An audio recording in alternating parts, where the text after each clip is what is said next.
discussion. Ladies and gentlemen, Mr. Anil Padmanabhan is the editor of Capital Calculus on StratNewsGlobal. I request you to please come up on stage while I introduce and call upon the other panelists. The lead speaker for this session is His Excellency Freddy Svane, the Danish ambassador to India. His Excellency Mr. Svane is currently posted as the Danish ambassador to India, Bhutan, Sri Lanka, Maldives and Nepal. He entered the Danish Foreign Service in 1982 and has held several important posts during his distinguished career. Sir, thank you very much for taking out the time to join the panel. Our next speaker is Mr. Rajarshi Gupta, the Managing Director of ONGC Videsh. Mr. Gupta took over charge as MD and CEO ONGC Videsh since July 2022.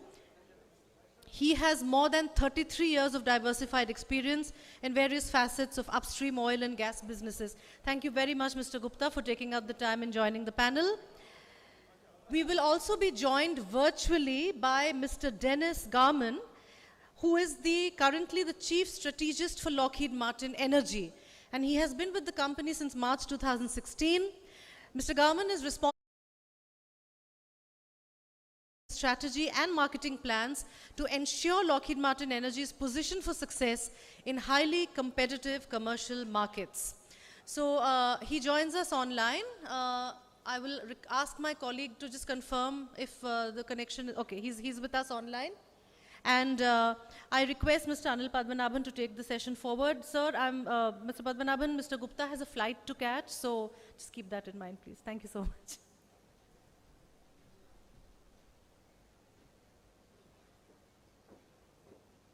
Yeah. Thank you, Nilanjana. And thank you, everybody. I will just jump into it because we are on a very tight schedule.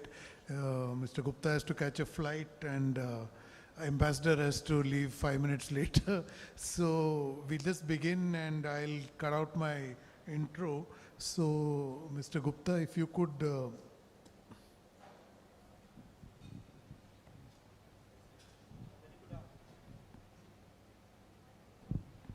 A very good afternoon to all dignitaries here, excellencies, panel, my fellow panelists, ladies and gentlemen. It's an honor and a privilege to be here today.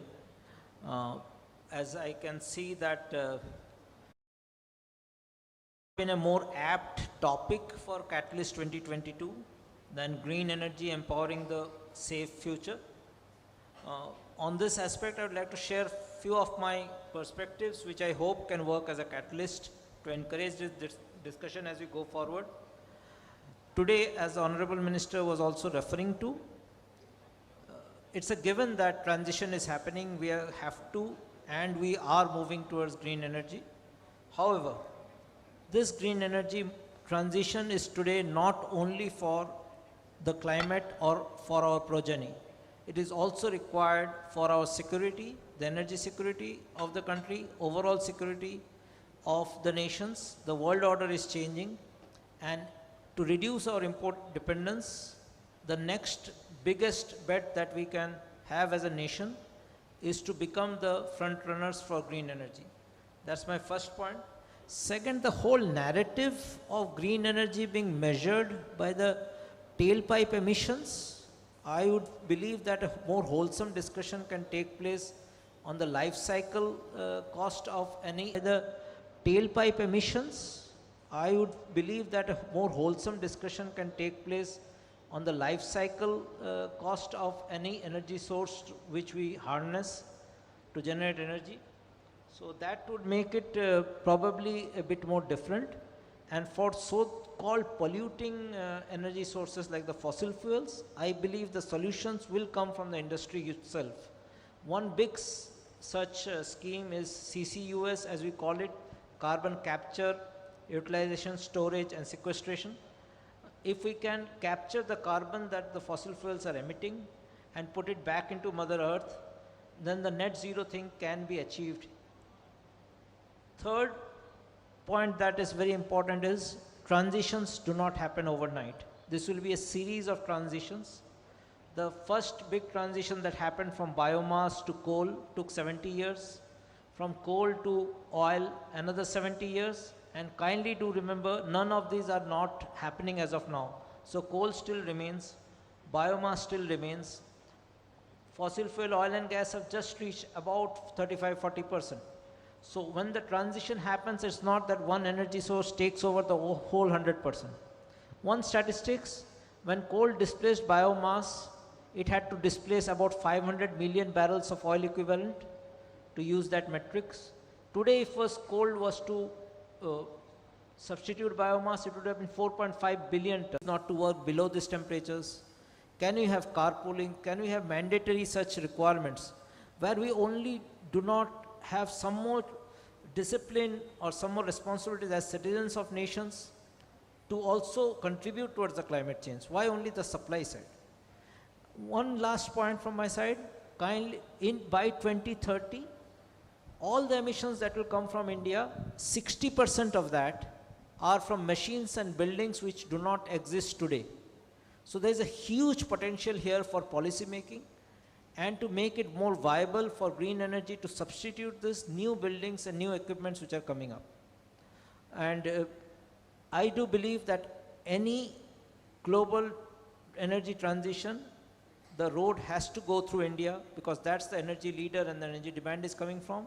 And today, India, with the government's policies and the proactive regime that is there, is well poised to take over this leadership in energy transition. Thank you.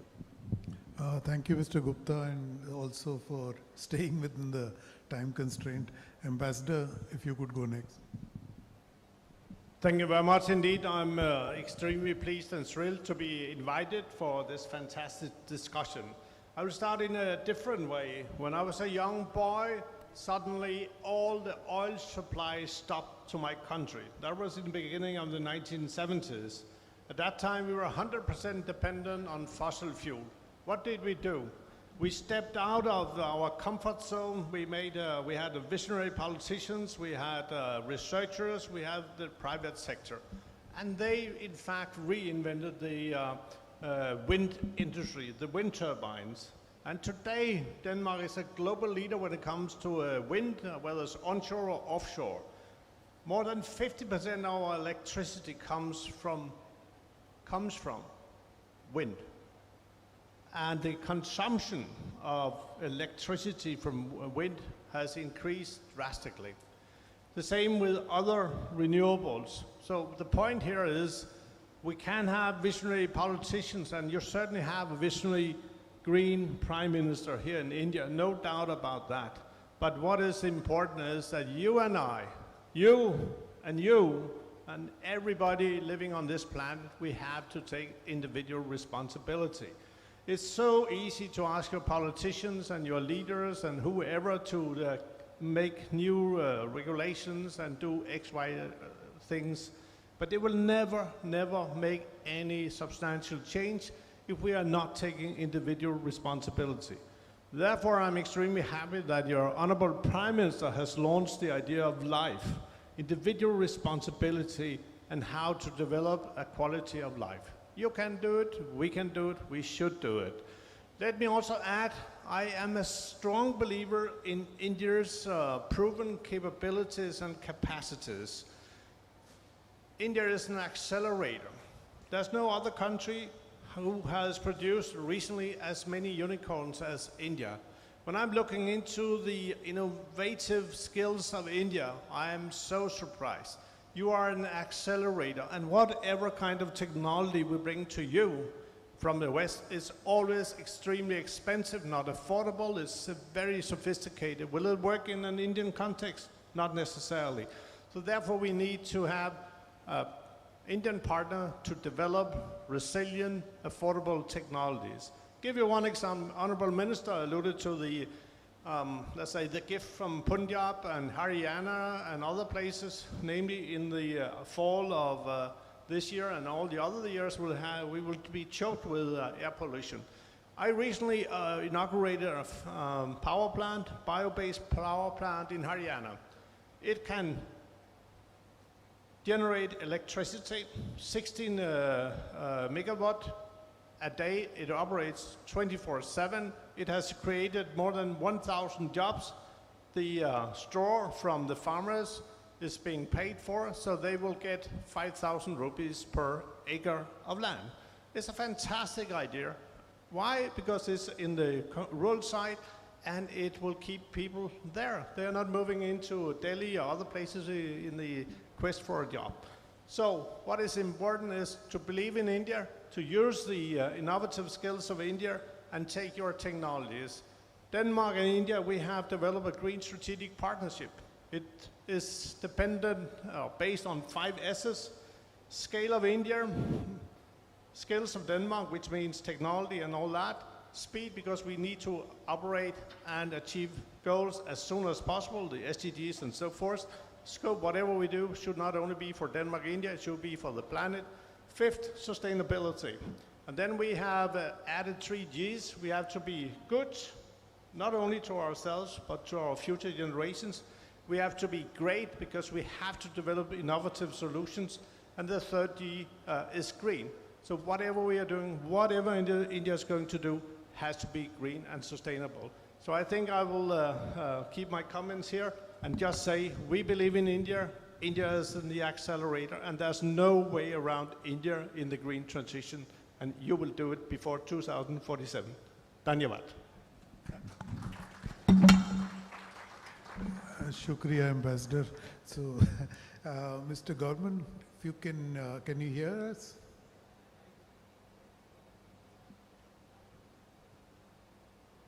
I think you're muted. I think you're on mute. We can't hear you.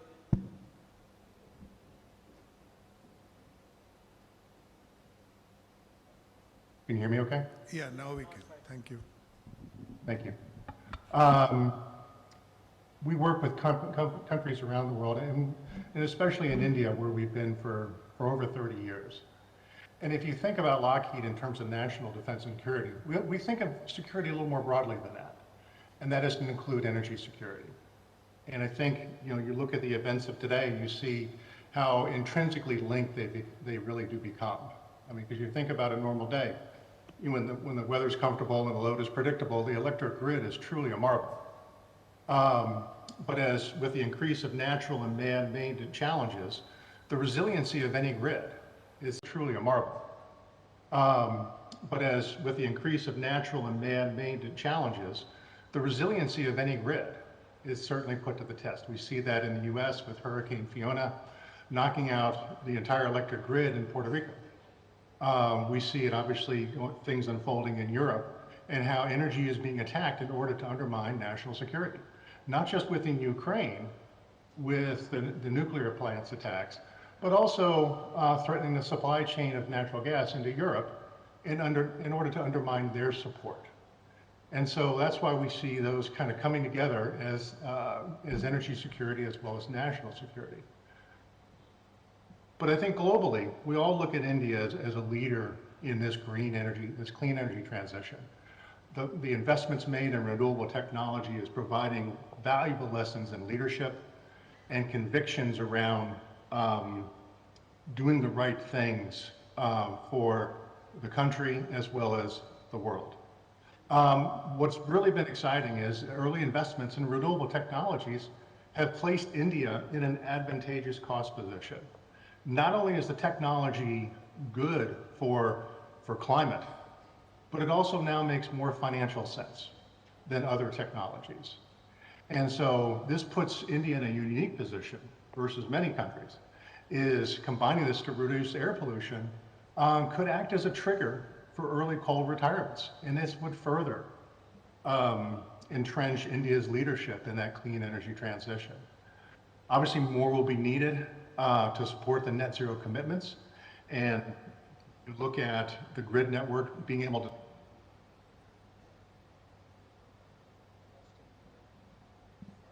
make no mistake about it. India is moving in the right direction, and it's great to see.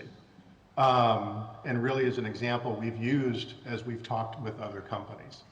And so I think the thing we're excited about and look forward to is, how do we continue to be a partner for India?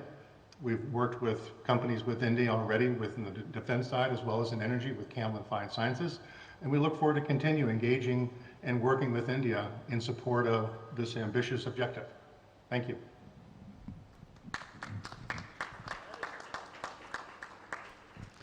Thank you, Mr. Garman, and thank you all three for being speaking so succinctly. Appreciate that. We'll just open up for questions. I will go first. So if anybody in the audience, please put your thoughts together and we can have a couple of questions. We have up to 3:40. My first question to actually all three of you, we lost Mr. Garman.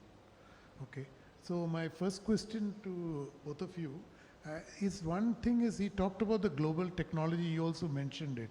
And the countries like India, let's take India's story. The cost, IFC estimates that mitigation costs for India will be about 3.1 trillion by 2030. So two questions here. One, where did the funding for this come from? Second, is the technology really transferable internationally? And Mr. Gupta, if you could respond later after the ambassador goes, on when you go out to procure technology, what is your response? Okay, thank you very much. It's important that all the financial institutions are geared really to finance climate change related developments, and thereby also bringing in and bringing down the cost of technology. Second question from your side, is technology transferable? Yes, it is. We have transferred a lot of our technologies to Indian partners, and they are doing a fantastic job. When I mentioned this bio-based power plant in Haryana, the boilers are coming from a Danish company. They have been Indianized, so they can really work 24/7, 365 days a year in an Indian climate, which is very, very different from a climate in Denmark or in Europe. Yes, so it can be done, it has to be done, there's no alternative to it. So we have to help you, we have to inspire you, we have to bring the money to where it is needed. So we also need a reform of all international institutions, and I'm happy that India's G20 presidency is really targeting that. So the future is around and is being shaped and defined. We will be a partner and a strong supporter of that. Dhanyavad. Just to add to what Excellency said, in this area, that what we are seeing is there is less of competition and more sense of collaboration, more sense of partnerships. All over the world, we talk to the Ørsteds or the Equinors or the Totals. All these are our partners. We have MOUs with them. So everybody wants to forge a win-win relationship across nations, in their host countries, in third countries. And there is an understanding that if we win, you win. So it is, if somebody is getting the biggest turbines for offshore wind, they want to share that with us. If somebody is getting the latest technology in hydrogen to bring the cost down, they would like to come to India. India is the biggest market there. So what we believe is now it is not competition, and it will not be that way. Similarly for money, it is not fair on a continent like Africa to say that you forget all your mineral resources and jump to the latest technology. So there is where the COP26 come in, where the Honorable Prime Minister said that the developing nations we have given great commitments and we are living up to that. So this money that has to come in, that is the biggest. It has to be PPP, it has to be something from the government, it has to be from something from the global community. But it cannot be that we cannot look only up to the government to fund everything and do all the policy making. It has to, all the stakeholders have to step in. Well spoken. Mr. Garman, you're there. Thank you. No, some very good points there, and would agree on the finance portion of that. Is I don't think there's anybody has an expectation that the government funds everything. The good news is there's a number of financial levers that are available to any business to help with being a partner and being a part of this clean energy transition. And as we've done in other countries, we look at a plethora of financing options to make that happen. So it's not an expectation that any one side would bear 100% of the responsibility of doing that. And so we would look to what we've done in the past to be able to do that. I think The other thing also on the technology, as I mentioned earlier, and so we would look to what we've done in the past to be able to do that. I think the other thing also on the technology, as I mentioned earlier in my opening remarks, Lockheed's been in India for over 30 years, and we have numerous partners and invested tens of millions of dollars in investments in revenue and exports, and that's as a key part of that. And I think the strength of any company is not the product they have, which is very important. There's a gentleman right at the back.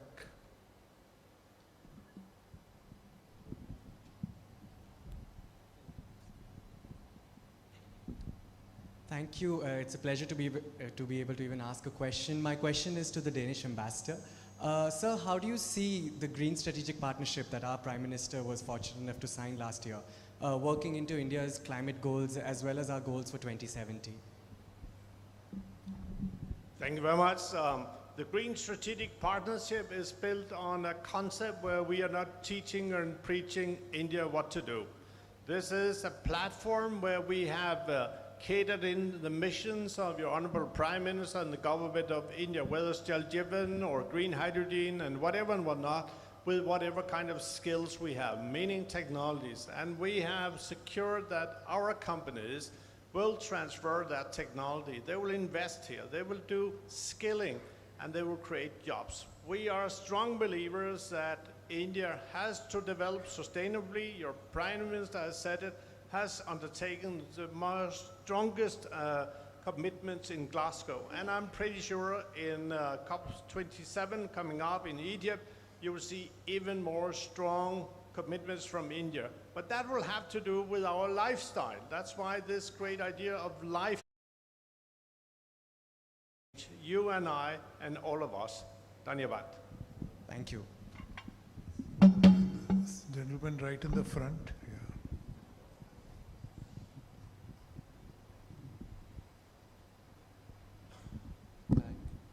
Hi, I'm Anil Suri, and I run a technology venture capital fund, and I am also a non-resident scholar with Carnegie India.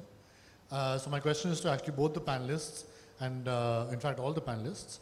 So when we talk about climate finance, obviously it's clear that it has to be government and private sector, as you rightly mentioned. So my question is, what kind of split can we envision here? It's clear that it's going to be a joint effort, but what kind of split would you envision from both your government standpoints, but also globally? That's one. Second, I hear a lot of conversation around financing and project financing of large projects. So it could be large solar projects, large battery-driven projects, but I'm not hearing enough conversation happening around the funding of startups in this space.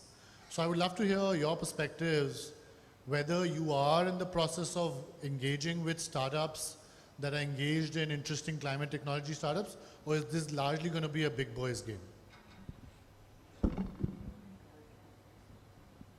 The mix or the percentage is anybody's guess. I don't know at this point in time, and it would be not proper to hazard something, a point in this.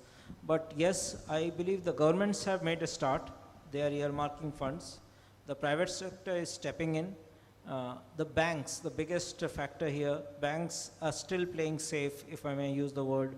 So project financing, when there is a viable project, bankable project, there is project financing. But for the startups, you also have a large funds available with the PE groups, and they are ready to invest. I was in Houston for 3.5 years. The PE groups, they were always saying that we require good ideas. So we invest in ideas, not in the project. So if those bridges can be built, or those networking can happen from such forums or other such organizations, their PE funds are flush with funds and they would like to invest in India. We can always, as government organizations or the main government itself, can help handhold these people, get you in contact. But there is belief in the India story, brand India. The next growth that will come from clean energy will be from here. The market is here. So I don't see any reason that funds should be shortage, not from the big banks, but from the other private equity guys. I share very much what was said already by Mr. Gupta. important to keep in mind that there's tons of capital flowing around in the world. But this capital is not necessarily coming to where it's needed. So we need to build up some de-risking mechanism. In my country, we have a very, let's say, substantial sovereign funds like in many other countries. And they are always talking about investing in green transition. But let's say their main objective is to create, generate a return on their investment. So I'm constantly telling them, why don't you invest, set aside a little bit of the money for really genuine green investment? And I believe that governments can't do much, should not do much. What really counts is the private sector and all those who have huge amounts to be invested. I'm pretty sure that that will happen. I'm also very keen to enter into a discussion about how all these Bretton Woods institutions, being the World Bank, IMF, and so forth, are they really designed to cater for all these challenges that we are facing today? I'm not so sure, and therefore I'm happy that India will look into that, being the G20 presidency. When it comes to startups, yes, we are there. We have tons of facilities also on our part. We are kind of matchmaking. We are trying to find the greenest of the greenest, really, to secure that technology is being brought to the end user. Last mile connectivity is also important here. So Mrs. Kumar, who lives in Rajasthan in a small village, should also get access to fantastic technologies. And we have to help that making of that, development of these technologies. And India is the biggest, most strategic partner for that. Dhanyavad. Mr. Garman? Very good. I will borrow some words from the previous speakers, but it really does depend on the project itself in order to create what that funding mix is. And the good news is there's increasingly more sources project itself in order to create what that funding mix is. And the good news is there's increasingly more sources of funding that's available. And of course, you've always got to deliver on the business case. But also, I think important, you've got to be able to show demonstrable results. And I think that makes the financial institutions more comfortable in providing when you're able to demonstrate those results over time. We try to cast a pretty broad net as to who we partner with and who we work with. We do invest in startups heavily on the defense side. We're a little behind on the energy side, but that's something that is in our bandwidth, and it's in our scope and focus of, as we look at not only continuing the development of our core product, which is a long duration battery storage, but also what's beyond that. And that's the things we're working on right now, is what's the things that's going to carry us the next 10, 20, 30 years beyond. Thank you. Any more? Right up here, this gentleman. And there's a lady behind. Sir, yeah. I'm Janak Gadyok. I happen to be the Director General, Amity Institute of Defense Strategic Studies. I've got 2 points here. I'm not really here to sermonize or pontificate, but I would like to bring to your notice that it's very important, you know, as the youth bulge is very evident in India, and we have the younger generation in the universities. I feel it's very important, like large universities, you know, like Amity, which is showing tremendous amount of pedagogic progression. We have something called the Amity incubation, that is innovation incubators, a kind of green energy startup which can be given to the students, because you see, you've got a brilliant segment of students who are working on at least, I think 25 crores has already been set up. So I think the academia requires to be encouraged. And secondly, I would like to also propose that I think the Prime Minister has gone in for the CSR in the science domain. It's called the scientific CSR. I feel it's not a bad idea. We could have your comments. If we could have a certain amount of allocation, which could be quite modest, and make it kind of mandated or an imperative for people to invest in green energy as far as CSR is concerned. What are your views on it? Thank you very much. It's difficult not to agree with you. I think it's a way forward. And in Denmark, now the government has decided to put a special green tag on domestic air flights. So you are being taxed as per mileage. If the aircraft, the airline is using fossil fuel, then you have to pay a certain extra amount to compensate for that. And it's going to be rolled out. I think it's a brilliant idea. We should do more of that. One thing which is important is to really to connect with the youth. In December, we are organizing, in Karnataka, we are organizing a big conference called Unleash. And the whole idea is to unleash the young talents, and we will invite, together with the Indian stakeholders, thousands of students from across the world. They have to develop innovative solutions that will address all the SDGs, the Sustainable Development Goals. It's the third of its row. It started in Singapore, it went to China, and then we took it to Greenland. That was not so. Strategic studies. My question is, how can the other countries learn from India when it comes to green tech in the sector of military technology? Can you just come again? I didn't get your question. My question is, what can the other countries learn from India about the usage of green tech in the military sector? Wow. Green tech and military sector beyond my scope. Mr. Garman, would you like to take that question? Because Yeah, I think, interestingly, our first installation will be at for our long-duration storage grid star flow, will actually be at a U.S. Army base in Colorado in the U.S. And their intent is really focusing on resiliency within the military bases. Energy continues to be one of the top expenses for the military here. And they're looking to be able to simulate microgrids and renewable integration, which are essential for any military base to be able to support. They're looking for additional functional integration, which are essential for any military base to be able to support. They're looking for additional functionality over that. So it's an area that is of deep interest. Obviously, we're very focused on that, and we're working with a number of other countries on that as well. So we look forward to doing that with India. okay, thank you very much, everybody. I think there's flights to be caught, destinations to be reached. Thank you so much. And Ambassador, I'll just throw a request on behalf of StratNewsGlobal. I think whatever you have said today has triggered a lot of conversations. Maybe you should have a dedicated event with Denmark as a country partner with. Thank you so much. Thank you very much indeed. Big hand.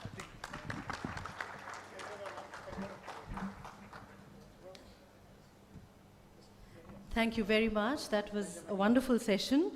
May I please request Mr. Sagar Mitkari. He is a friend of StratNewsGlobal. He's our well-wisher. He's traveled all the way from Nagpur to join us because he's interested in these subjects. I request him to please present mementos to our dignitaries on stage.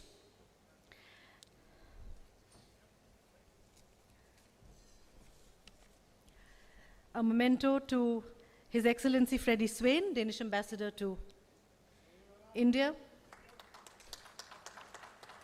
A memento to Mr. Rajarshi Gupta, Managing Director, ONGC Videsh Limited. And, and a memento to the moderator, Mr. Anil Padmanabhan. No, I think we could, can we have a group picture? Can we have a group picture, please? Too heavy for you to carry 3? I understand. Can we just, can we do the formality? Go up on stage. After the picture, just go up on stage, please. I request Sagarji to please present a memento to the moderator after this. Thank you very much, gentlemen. Mr. Gupta, I hope I kept my word to you. Thank you. Thank you very much for taking out the time to speak to us. Your Excellency, thank you very much for taking out the time. I would also like to thank Mr. Garman. He joined us online, but very, very interesting remarks. Thank you very much, sir, for joining us.